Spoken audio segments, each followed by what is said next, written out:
sorry. I'll stall.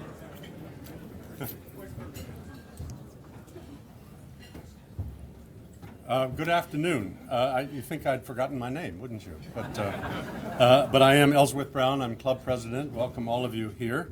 Today we have UW-Madison Chancellor Rebecca Blank back with us for the second time to speak, and we're very happy that you're here, so thanks for joining us.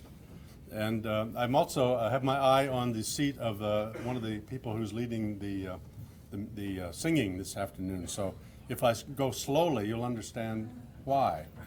I want to make sure that that works out. But we'll begin with this day in history. There is something about this November date, of course, that we have to pay attention to. In 2008, Barack Obama was elected President of the United States.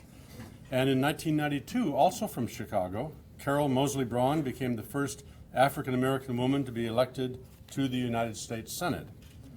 Other presidents, of course, have also been elected on this date. Eisenhower, for example, and Calvin Coolidge, Silent Cal, the 30th president. They said of Silent Cal, he didn't say much.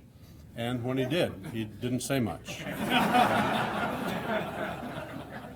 And in 1924, Nellie Taylor Ross and Miriam Ferguson were elected first and second women governors in the United States of Wyoming and Texas, respectively.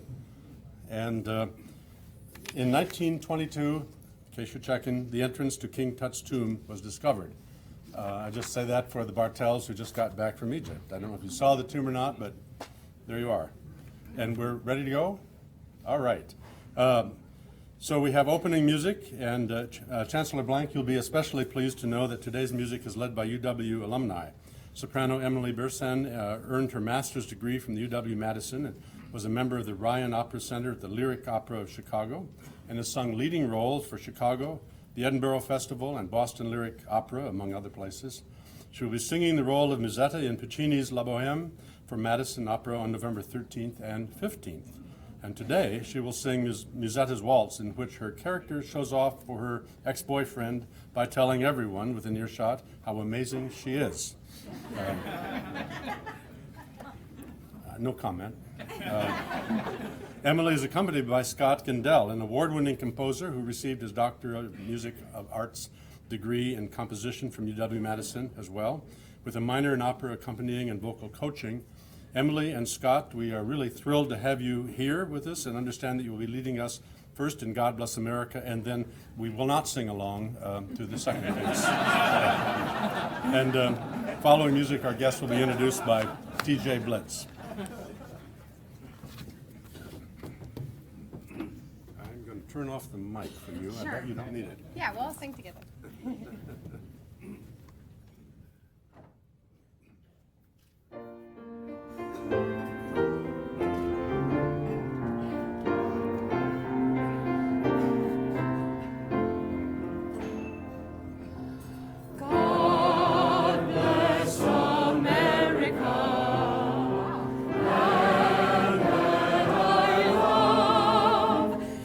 Beside her and guide her.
Holy cow. That was great. Thank you for bringing culture to our Rotary Club. That was fantastic. I'm here to announce the guests and the visiting Rotarians. Please stand when I call your name and remain standing, and then afterward we'll recognize you all with a rousing round of applause. Got a couple of visiting Rotarians here. Raymond Ruby, who is actually the president-elect of Henrico North in Richmond, Virginia. His classification is education. He's actually a guest of Philip Petrowski. And we also have Rich Vorman from Kalamazoo, Michigan. His classification is pharmaceuticals. I've got quite a long list here, so be prepared. Our Rotary Club is very privileged to have so many guests, especially when we have such a great speaker. So I'm going to try to run through this here. Guests of the music committee, Emily Beerson, we just heard, and Scott Gendell, also guests of the music committee. Thank you again so much for that performance. It was fantastic. Guests of the program committee, Charlie Hoslett, John Lucas, Amanda Todd, all guests of the program committee. Guests of Carol Kobe is Ben Hebebrand. Mike Gall is a guest of Brian Baskin. Kim Sponham is a guest of Scott Halmerson. And Sally Martiniak is a guest of Scott Halmerson as well. Leslie Laukner is a guest of Haley Salsa. Kelly Burnett is a guest of Melanie Ramey. Adam Soderson, guest of James Ty. Linda Voigt, guest of Joan Collins. And Peg O'Donohue is also a guest of Joan Collins. And Joan Collins with a hat trick here. Joanne Bellinger is also a guest. Christian Alburas is a guest of Alex Izquierdo. Sue Kessner, guest of Nan Zimdars. Norma Saldivar, guest of Zach Robbins. Matt Locke, guest of Dan Stein. Jan Radu, guest of Regina Milner. Jennifer Carlson, guest of Ann Lucky, as well as Alyssa Robinson, a guest of Ann Lucky. We've got Jay Pullman, a guest of Cheryl Whitkey. Jack Daniels, sorry, not to be confused with Jim Beam. Jack Daniels, guest of Scott Flanagan. Ted Walbillig is actually a guest of Ted Walbillig. You guys can figure that one out. And Raj Shukla is a guest of Paul Riemann. So thank you all so much for visiting. Really appreciate you coming by.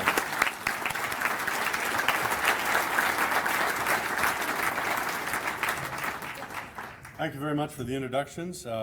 What a singer. I heard that you all raised the bar too on God Bless America.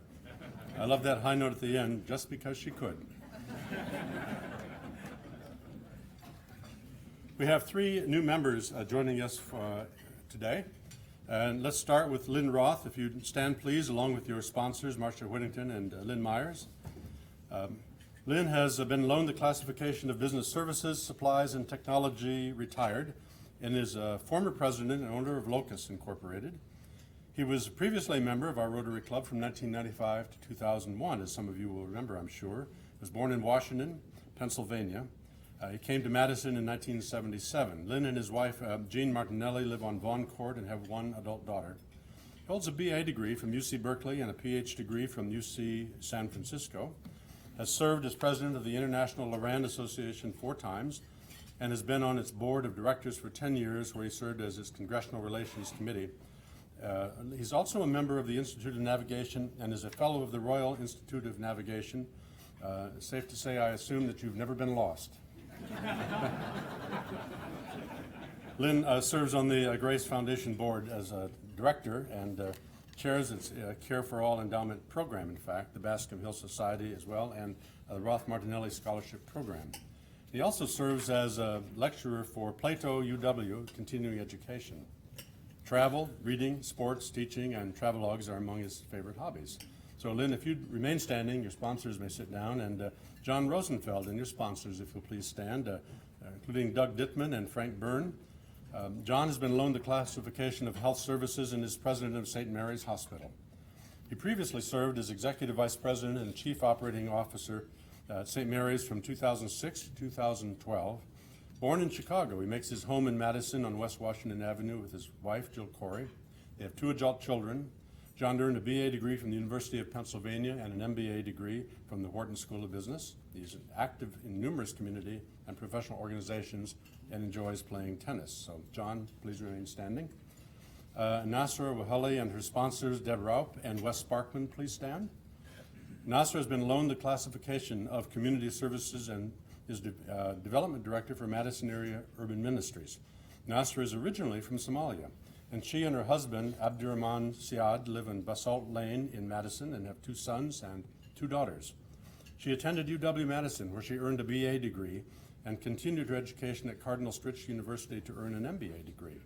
Nasser was a member of Wisconsin Women Entrepreneurs, where she served as Director of Development. She was also a member of African Women's Associations, of which she was president, and is now an advisory member of the UW Mortgage Center for Public Service and on the Small Business Advisory Council of the Greater Madison Chamber of Commerce. She was named one of Bravo Magazine's Women to Watch in 2015. Traveling, cooking, and having fun with my family, she says, are among her interests. So please join me in welcoming our new members and saying thanks to the sponsors.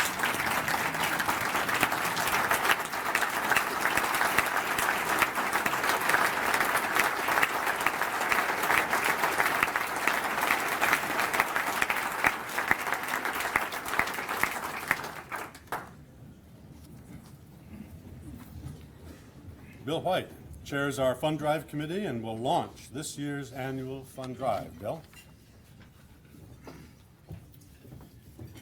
Thank you, President Ellsworth, and in honor of Steve Goldberg, I was going to sing this, but I decided that I would take a pass on it in favor of some other thing. But anyway, I am pleased to have accepted the invitation to be this year's fundraising chair, and along with the committee that we put together, we're extremely thrilled with the idea of raising money for the projects that this Rotary Club is engaged in the coming year. You probably received an envelope that looks like this.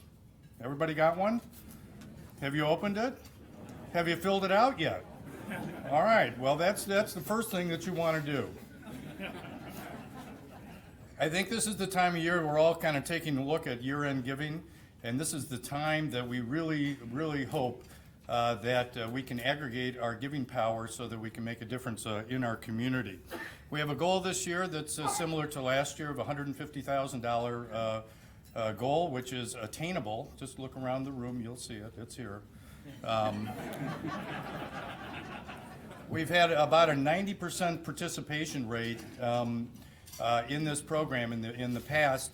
I consider that to be a disappointment because I think we need 100%. Everybody in this room needs to be part of the program where we can aggregate our giving power to make such a difference in the world that we live in. Last year we funded 51 grants to local organizations and 8 international grants, and we hope to do even more so this year. So we can do it with your help. We are going to do a little bit of bling giving in the weeks to come. And this week we're giving away Madison, the Good Life. It's a book that's worth $55, I'm told. And I'm going to ask, where am I here? Ellsworth, if he would draw. These are from the people that have already given. So, you know, in the weeks to come, come on, guys. Let's fill this bucket. So, Ellsworth, you want to? Put it up.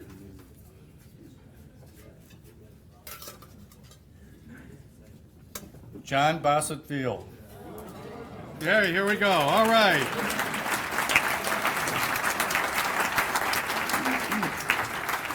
Got it. Yes. All right. So in the weeks to come, you're going to be hearing more from me and other members of the committee. If you don't want to get phone calls from us, whining and begging and all that stuff, then let's fill out those forms and let's get them in right away. Thank you very much.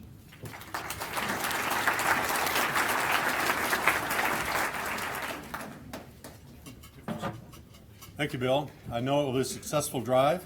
I also wanted to note that our club actually received 100 copies of the Madison book, here again, because of our assistance in offering suggested names for local writers and photographers, and so we are going to be using these to enhance the fund drive totals. The book itself is actually valued, as he said, at $55. We will have them for sale for members for just $35. John Ponsonville, you can buy the second one at less price. And all money collected will go toward our fund drive totals.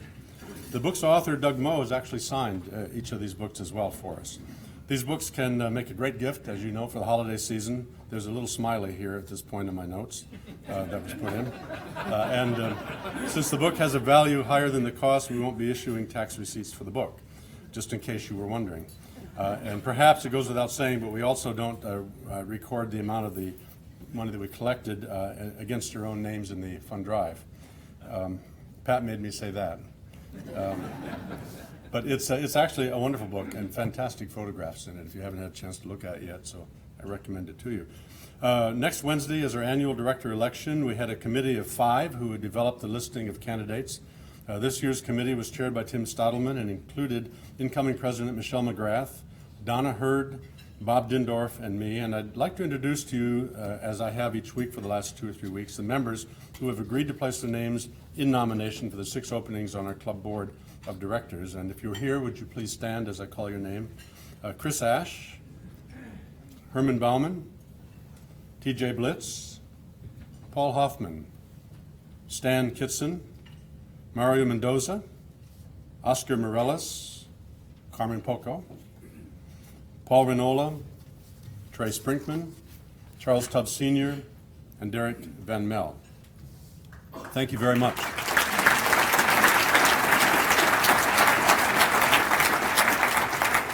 Next week, we'll select 6 of these leaders as new club directors for a 2-year term on our board. And they represent the future leaders of our club, as you know, and I'm sure that any 6 would be really satisfactory and a wonderful asset to the board, so we appreciate it very much. They will be joining 7 continuing board members. Just stand in case people have not had a chance to realize that you're in this role, beginning with Daryl Benke and then Jason Barron, Joanna Burrish, Donna Hurd, Cheryl Cato, and Rachel Krinsky. I know Rachel's not here today. Your president also continues as the immediate past president for a year, so thank you as board members for continuing to serve. If you're not able to vote in next week's election, you may vote by absentee ballot by contacting the Rotary office in advance of next Wednesday. Pat, Jane, or Sharon can provide one for you. Wes Sparkman co-chairs our Racial Equity Committee along with Rachel Krinsky and has an update for us. Wes?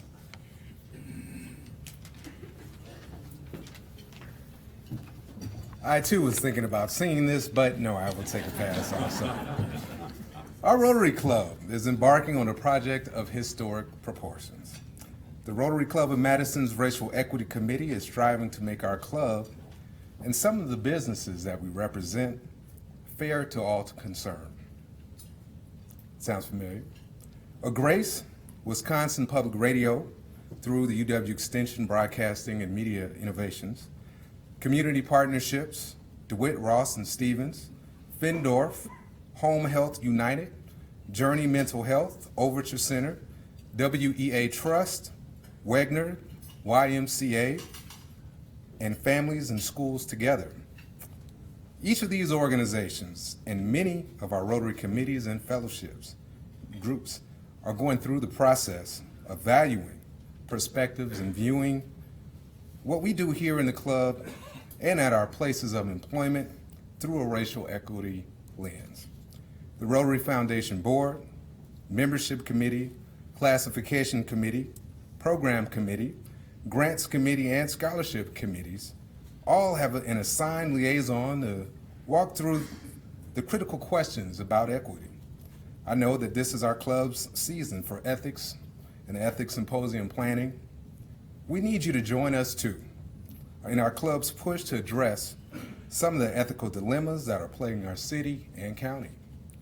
Our committee will meet again next week, November 11th at 11:15, just before lunch, so please join us. President Brown.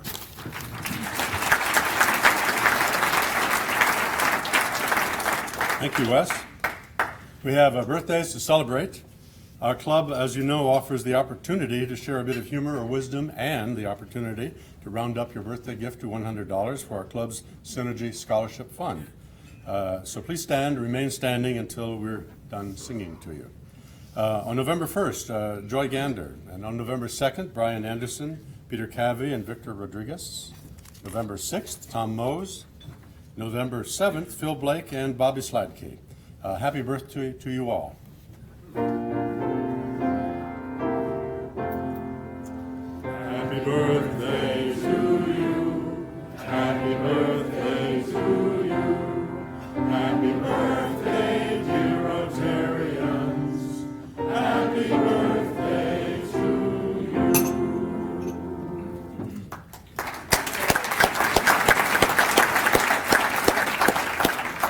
you.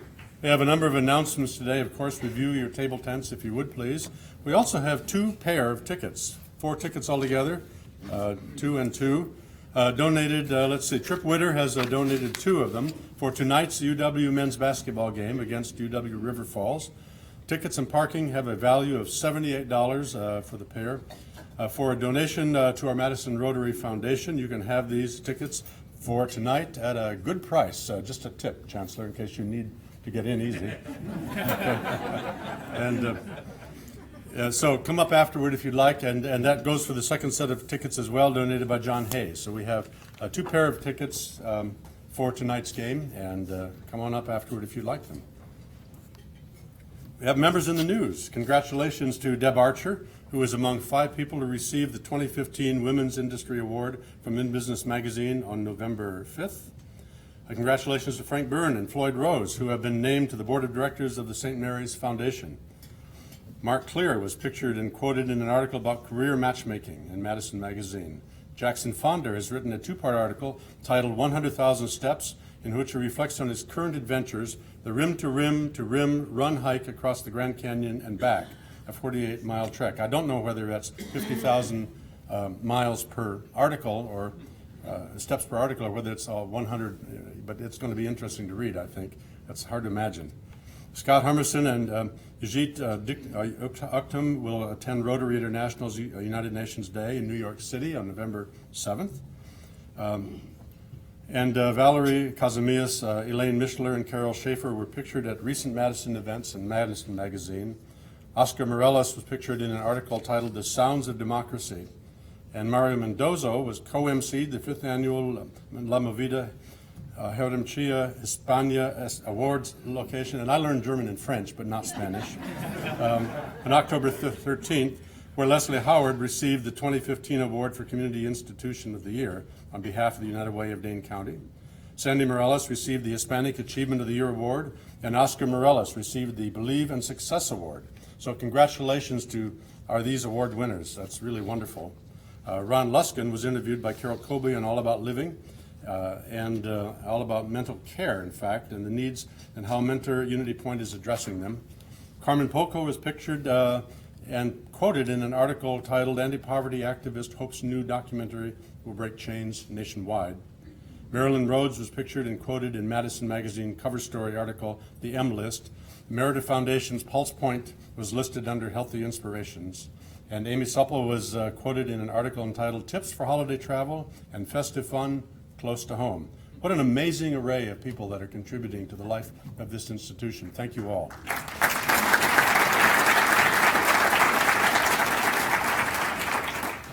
As we approach the moment for the speaker this afternoon, I want to remind you that we will have microphones being passed amongst you. If you raise your hand, they'll get to you.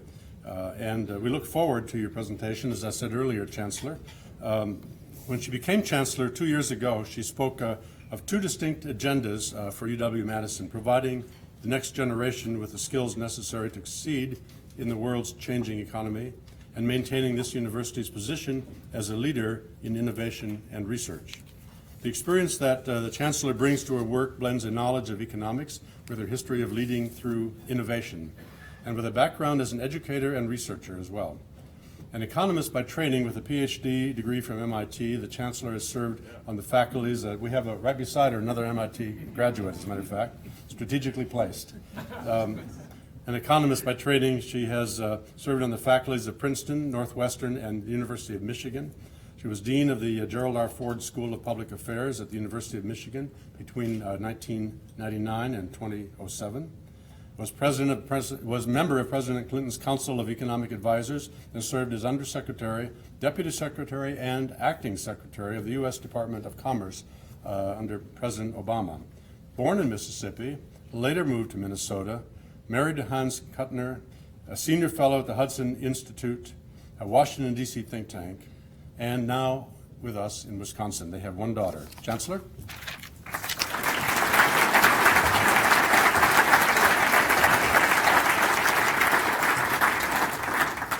Thank you, Ellsworth, for that very kind introduction. I am delighted to be here, and thanks to all of you for inviting me. came and spoke almost exactly 2 years ago when I was about 3 months into the job. So I'm now looking out and seeing a lot of people I know, which was not true at that time. So just to comment on the close connections between the community and the university, let me do a little poll here. I know a lot of you have University of Wisconsin ties from here in Madison. Everyone who either works at UW or their spouse works at UW or their children or their parents work or have worked at UW, raise your hands. Keep them up. Everyone who is an alum or whose spouse is an alum or whose parents or children are alums, raise your hands. It's just about everyone in the room, right? We have a lot of friends here. I want to thank all of you for the support and the advocacy and just your interest in the University of Wisconsin at Madison. We are part of this community and we need your support. And I hope that we give you support as well at times when you need it. We just come out of a pretty difficult budget season, and I'm going to talk a little bit about where we've ended up, but let me start at the right place. Let me start about to talk about the many good things that are happening on campus in education and in research and in outreach, because what makes this job fun more than anything else is being able to go anywhere around campus, talk to students, talk to faculty, talk to staff, and learn what they're doing. And it's always just awesome, right? You saw one of our alums singing here this morning, this afternoon, and our alums are all awesome, right? So there are a number of trends that are affecting UW-Madison right now, and let me talk about just 3 of them. First, a declining number of high school students in the state of Wisconsin due to changing demographics in the state, an increase in applications from students outside the state, and then a real shift in the interest of students who are on campus across majors. So let me just say something about those 3. The University of Wisconsin has been for some time a hot ticket among students across the nation, and our undergraduate applications have continued to go up very rapidly. We have set records in the last 2 years. Our new freshman class is one of the largest in our history. Our new students coming into campus this fall come from 72 counties in Wisconsin, 47 states outside Wisconsin, and 44 countries outside the United States. Parents and grandparents were in town for family weekend just last month, and I had the opportunity to speak to them, and I said to them that their students have picked a great time to come to UW.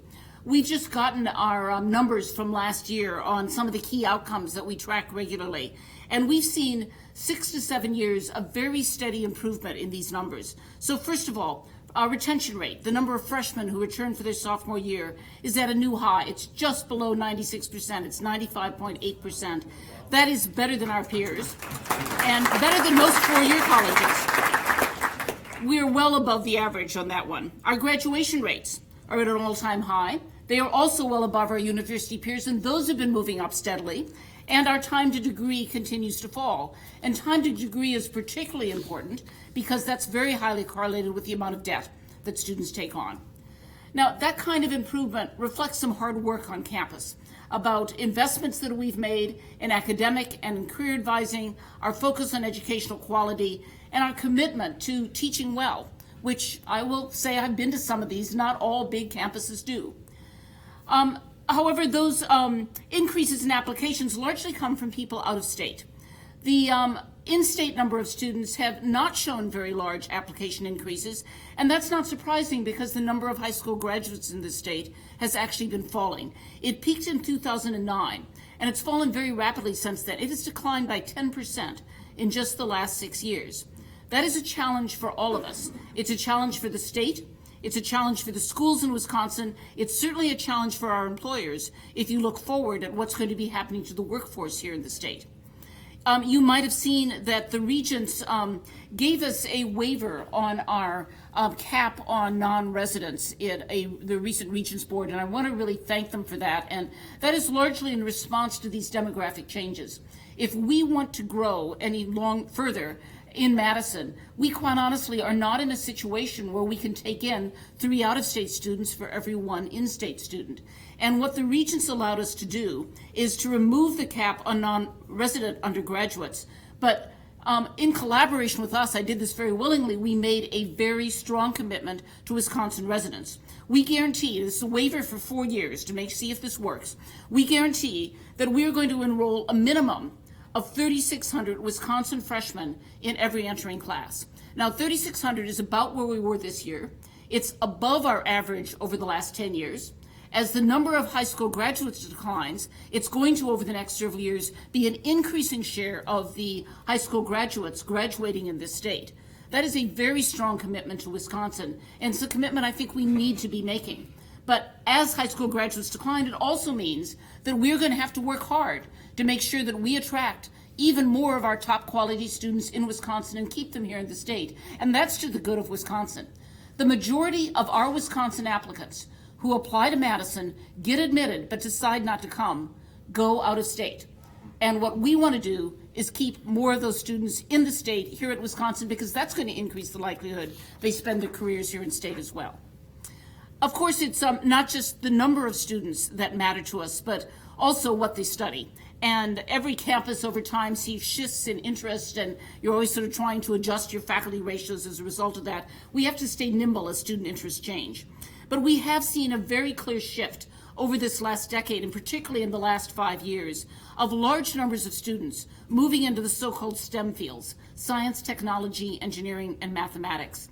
In about 10 years ago, less than a third of our juniors and seniors were STEM majors. Last year, about half of them were. It's a big increase in a relatively short period of time. So we've got a number of departments out there that have lots of increased students and are feeling some of those pressures in their classes and their teaching. Now, I'm delighted to see this increase in STEM training. Wisconsin needs students with these skills. The nation needs students with these skills. But the challenges that these trends create for us at the university are both practical and philosophical. Practically, we have to provide sufficient numbers of faculty and instructional staff in these very fast-growing departments, adding tutoring, academic advising, and career services. We also need adequate instructional space, and our chemistry building is a great example. I know a number of people here are alums, and any of you who graduated any time since the 1960s were probably taking chemistry in the same labs that our students currently are. Guess what? Those labs are so outdated. You can't even use your 2015 curriculum. There's a whole number of experiments we simply can't run because our labs aren't equipped and outfitted with the air handling that is needed. So we've been going to the state asking for a new chemistry building, and I'm very glad to say in this last budget session, we were one of the few buildings that actually received permission for bonding to both add onto and to renovate the chemistry building, and that is going to be incredibly important in dealing with this large shift of students, almost all of whom have to go through some chemistry classes. We do have some private fundraising to do. At the same time that the state provided money for this, they did something they'd never done before.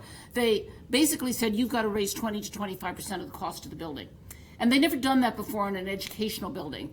And I suspect that is going to be a precedent they are going to follow. And that, of course, creates real challenges for us in terms of our fundraising and our work with alums. Because while we have done a lot of private fundraising for buildings that are not academic educational buildings, such as the Union or the Chasen Museum, we've never had to raise money for buildings that are purely instructional classroom space.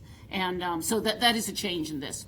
Now, philosophically, this growing interest in science and math is very good in many ways, but distressing in the following way. It really challenges us, with our students and outside the university as well, to talk about the value of a broad liberal arts education.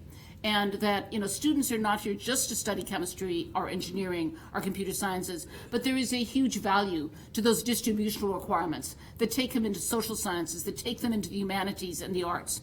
We're not just training students to build bridges or analyze chemicals. We want to prepare them for careers, that even as jobs change, as the global economy evolves, that those skills will not become obsolete. Things like writing, critical thinking, communication, learning a language, those aren't luxuries in today's world. Those are necessities, and many of those skills are taught more in humanities classes than they are in some of the STEM classes. So we continue to emphasize the importance of that whole distribution of curriculum and its importance to our students, both inside the university as well as outside the university, because we're at a moment right now in the public conversation where not everyone understands that. I have people who tell me, why don't you just close your English department? Nobody should be an English major.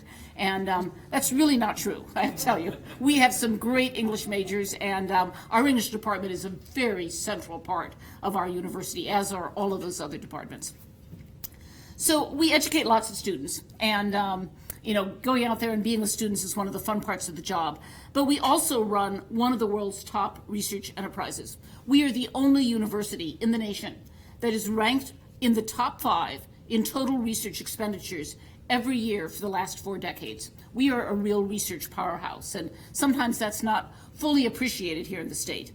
The discoveries and the innovations that come out of the university are quite mind-boggling, and if you even occasionally look at the front page of our website, there's always a story up about sort of the latest discovery and what it means. Computer chips made of wood, electronic monitors for bumblebees to help us build bee-friendly environments that translate to better crops, new insights on how to improve the electoral process, better ways to treat cancer by stimulating the body's own immune system. And that's just a very small list. Our research work is one of the key reasons why we were recently named one of the top 25 universities in the world. There are only 5 publics from the United States that were part of that top 25. 3 of them are in California, 1 of them is in Michigan, all much larger states than Wisconsin. We bring in about $1 billion in federal and private research funding into the state of Wisconsin annually. That's money that comes outside the state but is largely spent inside the state. But I'll also tell you that research landscape, and particularly the landscape for research funding, is changing. As you know, there's a lot of pressure on the federal budget as well as on state budgets. And as federal research dollars in some areas are shrinking, that's caused some real concerns about what that means for the next generation of younger researchers as to where they can go and how they're going to get support. If we're going to continue to move forward, not just in Wisconsin, but at a national level, with the type of research we need to be doing in this country, we have to work a little differently than we did in the past. One important piece of that strategy, which I think this university has underperformed at, is building more research partnerships with industry, where industry supports research in an area of interest, has sort of first look at what's coming out of those labs and out of that work, and can pull out ideas that may have promising applications in their particular field for further development and commercialization. That's difficult to do at times. You have to write very clear agreements as to who does what. I mean, there are real potentials for conflict of interest in industry partnerships with the university. And doing that right is important, but I think we've got a history of doing that right in a relatively small number of industry partnerships. And I'm working to expand that to do it in a much larger number of industry partnerships. Our faculty, students, and staff are designing educational video games with Microsoft, testing new products with GE, and collaborating on research projects with GlaxoSmithKline, NASA, and ExxonMobil. We're working with Wisconsin meat processing industry to explore more uses for the inedible parts of animals. And we're working with EPIC in Verona on their geothermal climate control system. We're working with GE Healthcare on a new $33 million state-of-the-art imaging research center on campus, which has the potential for really changing the landscape in the diagnosis and treatment of a wide variety of diseases where scanning technology is important. All of that is life-changing work in a very literal sense, and it's also work that fuels our economy here in the state of Wisconsin. The university and its affiliated organizations like the hospital, WARF, the foundation, add $15 billion each year to the Wisconsin economy. For every $1 that the state gives us, we spend $24. That is a pretty good rate of return on the state's investment, and one that I hope this state is proud of. But our relationships, particularly with this community, are about a lot more than just the money we spend and the economics of it. We are also, as I noted earlier, a key member of this community. Our faculty and our staff work and live here. Our campus is centrally located, and we have the responsibility to be part of efforts needed to improve life in this city. So let me just mention a few things that we're doing here in Madison that I think are important. The UW South Madison Partnership is our home away from home. We actually put a piece of the university in the old Villager Mall on South Park Street in a sort of mini UW campus that has a really great neighborhood vibe to it. Everett Mitchell, who's here, worked very closely on getting this set up and opened. There's some regular UW courses that meet there, but there are also health initiatives on prostate cancer and Alzheimer's disease, doing outreach in the local community there. The Odyssey Project, which gives working adults a jump start on college, and special community events like Family Science Night, as well as doing admissions activities there. We want to say to all parts of our committee, of our community, the university is open to you, not just to the kids of our faculty and staff, but to the kids who are down on the south side of town as well. And doing some admissions activity down there, I think, is going to be very helpful to us. So just a year ago, in addition to that, we've also launched a big project called Forward Madison. And Forward Madison is really designed to look at the persistent achievement gaps, particularly around race, that exist here in the Madison Public Schools. That's something we can't ignore. You know, we are part of this community and have to worry about that problem. I put quite a bit of money from my discretionary funds into this, and I don't have big discretionary funds, I want to say. And our School of Education is working closely with the Madison Public School District. CUNA Mutual also signed on and made what I understand is the largest grant that its foundation has ever made to this project. This is a multi-year effort to support new teachers in the Madison School District and to enhance the professional development of experienced teachers and to improve the diversity of Madison's teachers over time, to build a pipeline of students from the high schools into our School of Education, of students of color who want to go out there and teach.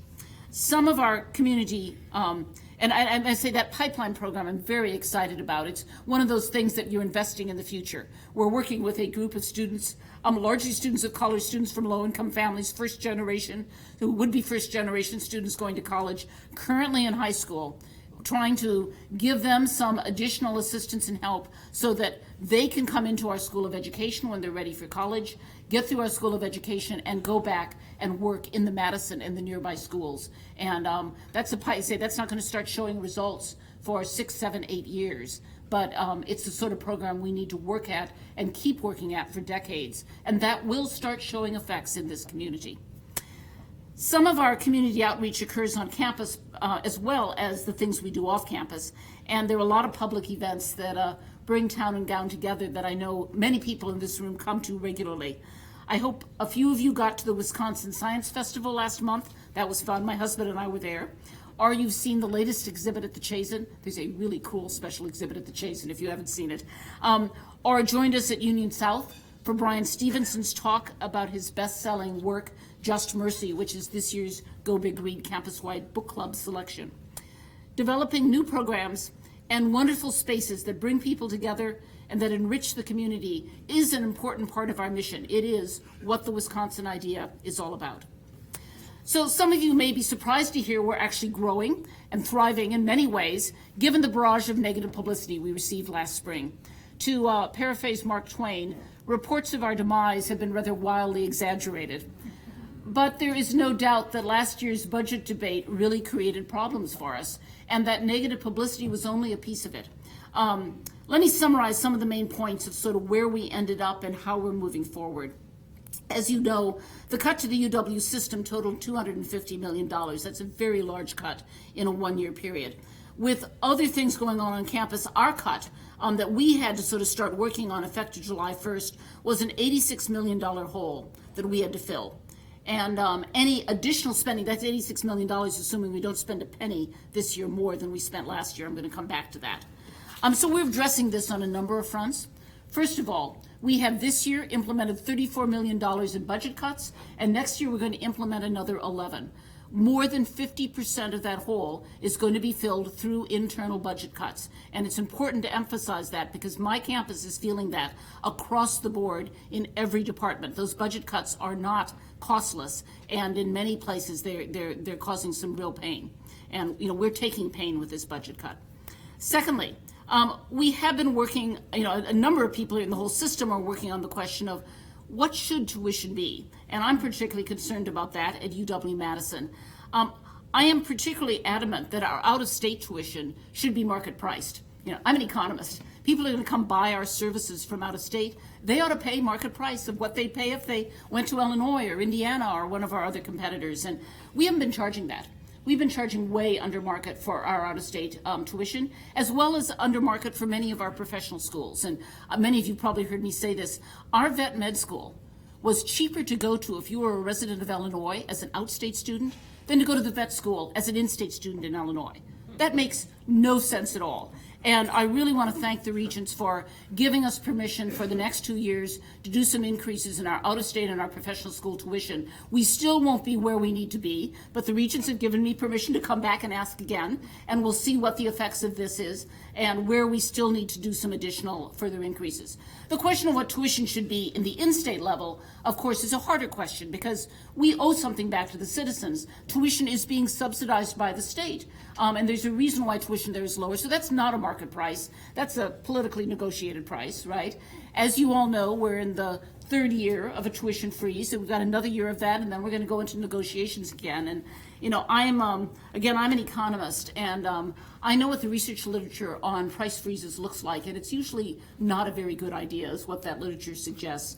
Our costs have not been frozen over the last 2 years, and freezing your prices only creates all sorts of disconnects that don't make a lot of sense. On the other hand, we don't want to see in-state tuition increasing rapidly. None of us do in this room, and that's just something we need to be talking about.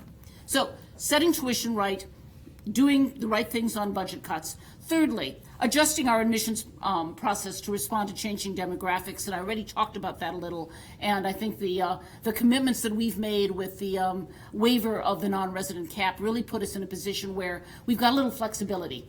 If we want to grow a little bit, which is about what I want to do, we can do that with our increased applications coming from out-of-state students, and then maintain our strong commitment to Wisconsin students, and that's a good place to be at as well. Fourth, we're working hard on one of my highest priorities, which all of this is central to, which is continuing to build as close a connection as possible between the state legislators, the citizens of the state, and UW-Madison. We are trying to invite all of the legislators to visit campus at some point over this year. We've got alumni reaching out to them in their districts. We're in a campaign about the value of this university to the state, and that campaign doesn't end just when the current state budget discussion is at an end. Finally, and this is very important if you're looking forward in the long term, as to what do we need to be doing to put UW-Madison on a stable financial basis, particularly if you think, as I do, over the next 10 years, there are going to be further declines in state dollars. That's just where state budgets are. So we have to be entrepreneurial. And we're really working on building an entrepreneurial culture around education. And let me tell you what I mean by that. A lot of departments on campus in the last 4 to 5 years have started being quite creative, thinking along the following lines. What is it that we do in terms of education that's our comparative advantage? And what are some things on that front we can do that don't reach out to our normal students, but might reach out to non-traditional students and could generate some revenue at the same time? So it's where do we have a sweet spot between our educational abilities and skills and where we could raise some additional revenue. So for instance, we've grown the number of professional master's degree programs, our capstone certificate programs, or licensing programs. One of our biggest entrepreneurial opportunities, which is sort of like staring us at the face, what 2.5 months out of the year do most of our buildings sit idle and we don't use them? It's called summer. What is the best time to bring people to Madison, Wisconsin? It's called summer. So we're really thinking hard about how to be strategic and creative about using the summer semester, not only to teach those big crowded courses, so if someone can't get into something, but they're going to stay here and work over the summer, they could pick that class up and not get behind in their curriculum. So we can serve our traditional students better over the summer, but also what are some non-traditional students, students who might be in college elsewhere, but would love to come here to take their chemistry class for the summer, or people who need additional licensing, or students overseas who want an experience in the United States. There are all sorts of ways in which I think we can really expand our educational services over the summer in ways that improves our educational outreach, does a better job of education for our students, and also enhances our revenue opportunities. So that's another thing we're working on. And then finally, many of you know this, last month we launched the largest comprehensive fundraising campaign in the history of the university with a really big party at the Kohl Center. And I know there are a number of people in this room who are there. It was a lot of fun. The campaign is called All Ways Forward. If you've got a college education, you'll get that, always, yeah. If you go around campus, there's signs on all of the different lampposts and all that are launching this campaign. Our goal is $3.2 billion before the end of the campaign. That's a big number. It's an ambitious number. It's a number that I and the development people in the foundation really believe that we can hit by the year 2020. We've recently received a number of really transformational gifts, and many of you here know about these. The mortgages, just about a year ago, committed $100 million as matching money to faculty chairs. And chairs are ways to basically support your really best faculty. If you're a chaired professor, that is a sign of status and a sign of real value by your colleagues. We at Wisconsin had fewer chairs than almost any of our peers, and that made it difficult sometimes to retain and attract new faculty. So the mortgages, recognizing that, said, well, look, we'll match dollar for dollar anyone who wants to fund a chair. So it's like a half-price sale. If you want to buy a $2 million endowed chair, you only have to spend $1 million, and the mortgages match it. Well, 2-for-1 sales do well, and this one did very well. We thought it would take us a number of years to raise this $100 million in matches. 6 months after we had started, we had to go back to the mortgages and say, well, we've got a problem here. We've got $95 million raised. We've got 30 active conversations. We're going to go way over 100. How do we stop? And John and Tasha, being the incredibly generous people they are, said, well, rather than setting a dollar amount, let's set a date. So we set June 8th as the end of that match. And they said, whatever you bring in, we'll match. And if you don't make your 100 million, we're not going to match 100 million. But if you go over, we'll match whatever you do. And as of June 8th, we had $125 million. The mortgages matched that.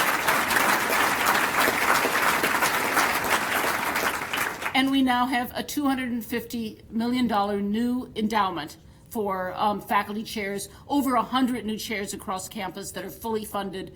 And that is a transformational gift to our campus in terms of our ability to attract and retain the top faculty. This last summer, Ab and Nancy Nicholas created a $50 million matching fund for student support and scholarships. So if anyone in the room wants a 2-for-1 sale on scholarships, that's on right now.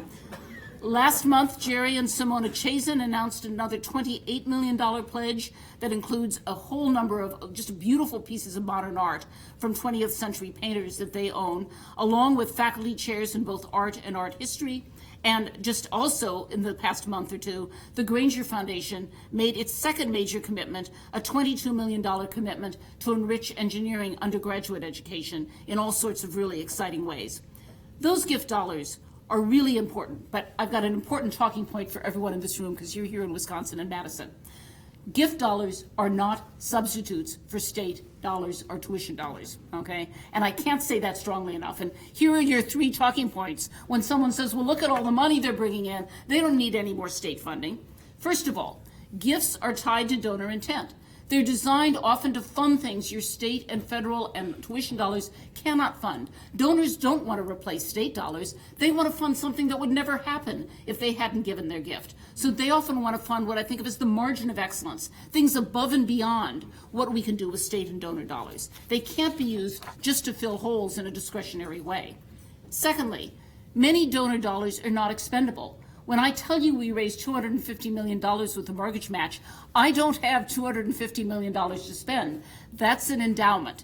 It goes into endowment and it pays out at 4.5% a year. And the vast majority of the money that we raise ends up in endowment and pays out at 4.5% a year. That's still real money for us, but it's not $250 million in expendable dollars. Thirdly, many pledges are pledged now, but we don't actually receive the money for years and years. As an economist, some of you are involved in fundraising, I always have to slightly excuse myself with how we count dollars in fundraising campaigns because there's no discounting going on here. If someone at age 30 decides they're going to give us a gift in their will and we don't expect them to die for the next 60 years, we count that gift as full dollars, right? So, there's a lot of pledges that are made that are only paid out over some substantial period of time. So while we're saying what we've raised right now, that's not quite the same as dollars in hand.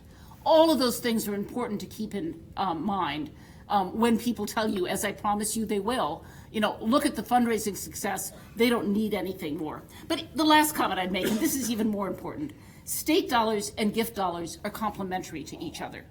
Nobody wants to give to a university where the state is disinvesting. They want to give to winners. They want to give to institutions that are on their way up. And investment by the state will only attract more alumni to come and invest in margins of excellence on campus. Disinvestment by the state will only make this fundraising campaign much, much harder.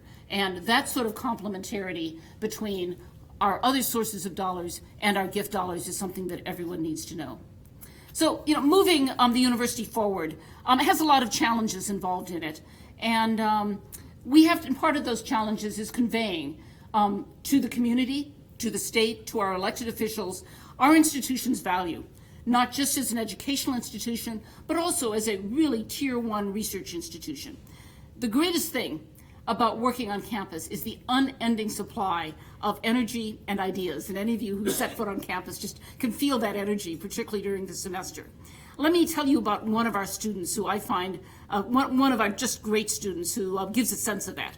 Drew Birkenkott earned his engineering degree this last fall and is now a Rhodes Scholar.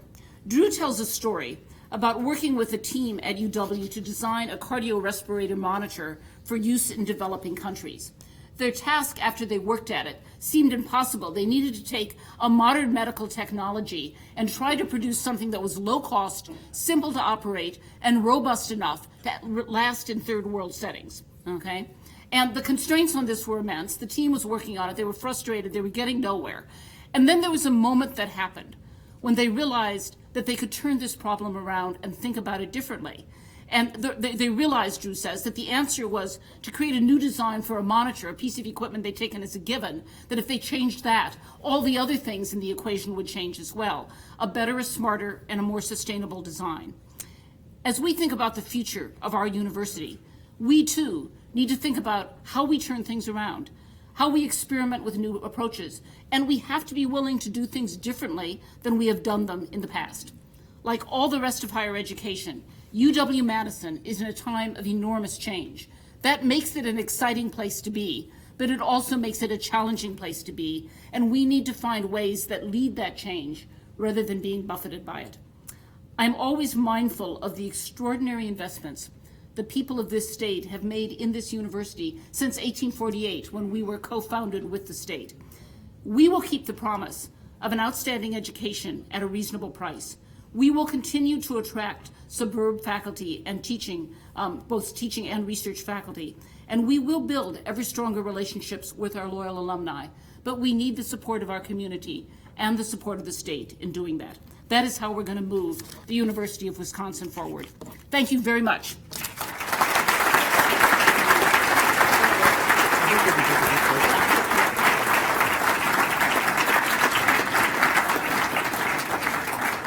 I know many people have to leave, but I'm told that if there are just a few questions, I can take one or two. Yeah, Jeff.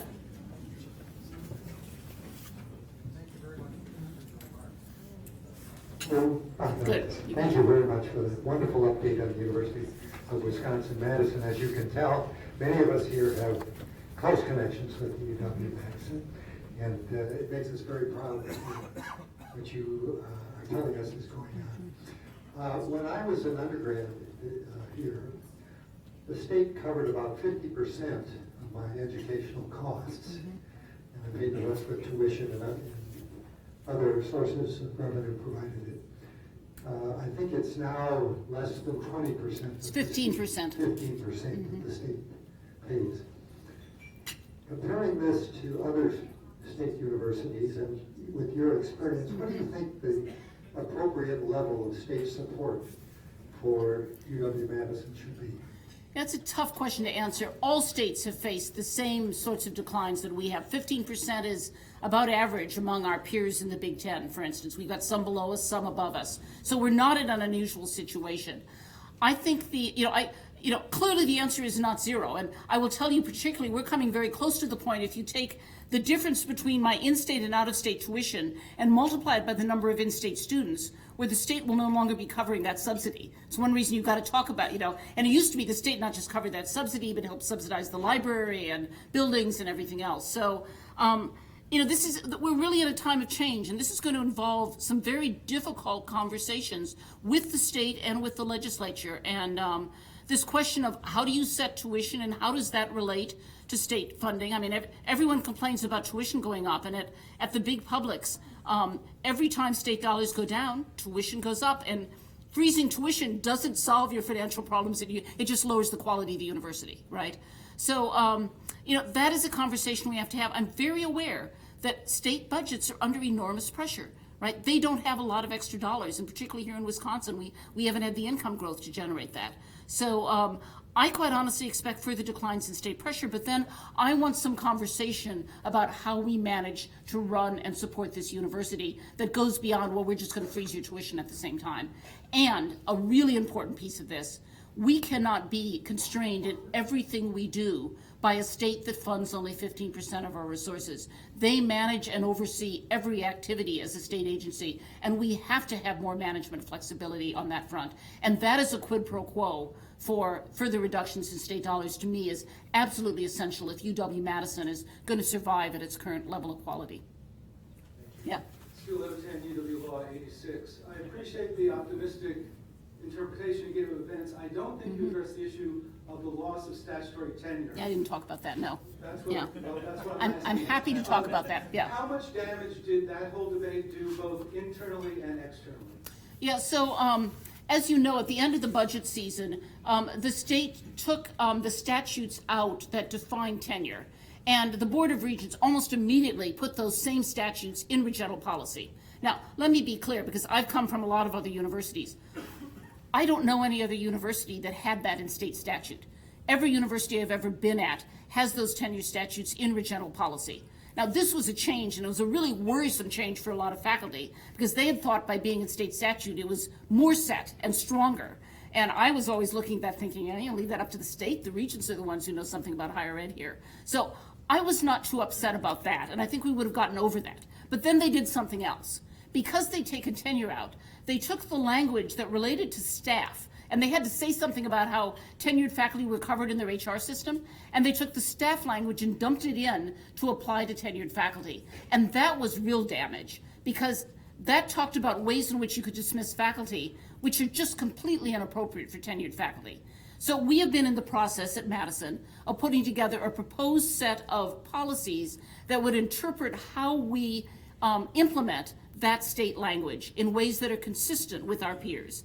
And the Faculty Senate adopted proposed language in November. It actually at our meeting it was just yesterday, Monday afternoon.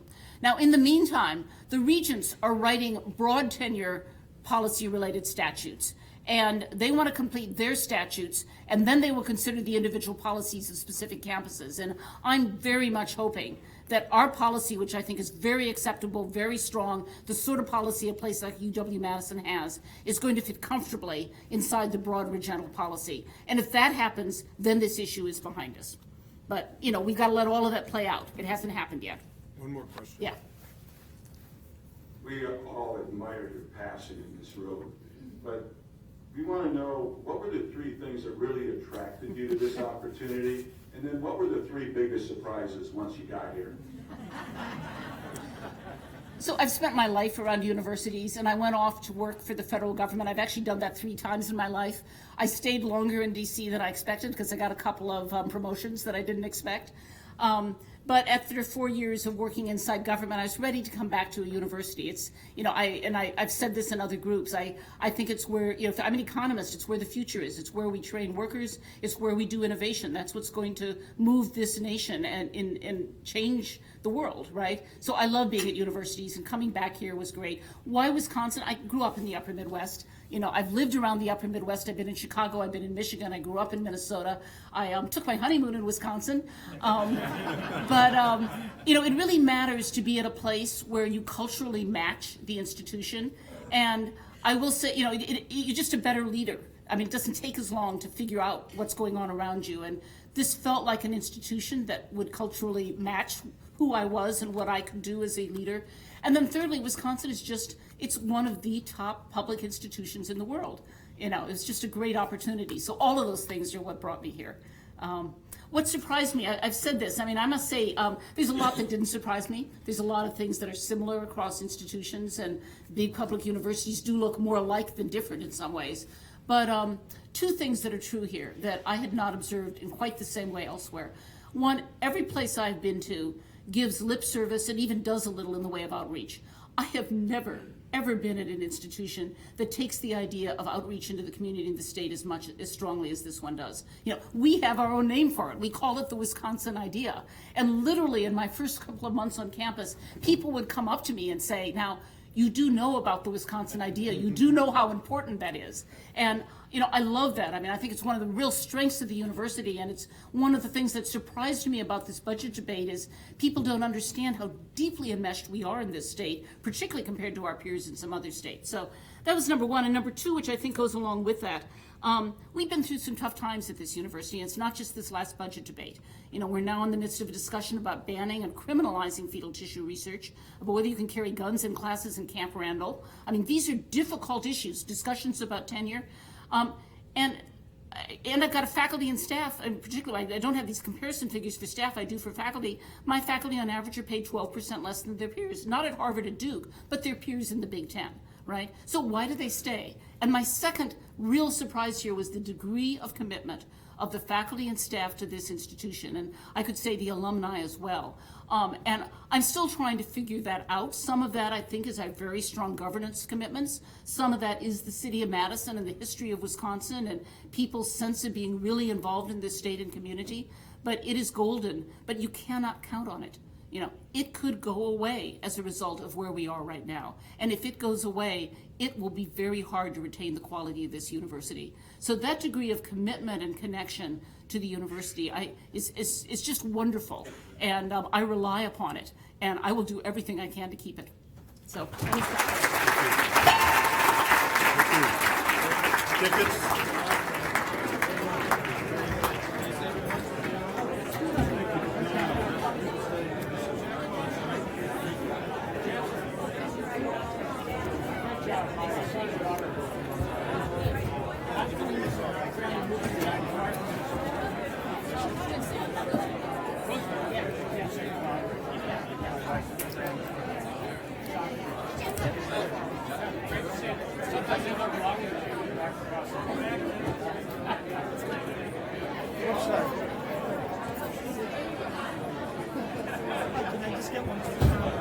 So, did you hear the big news?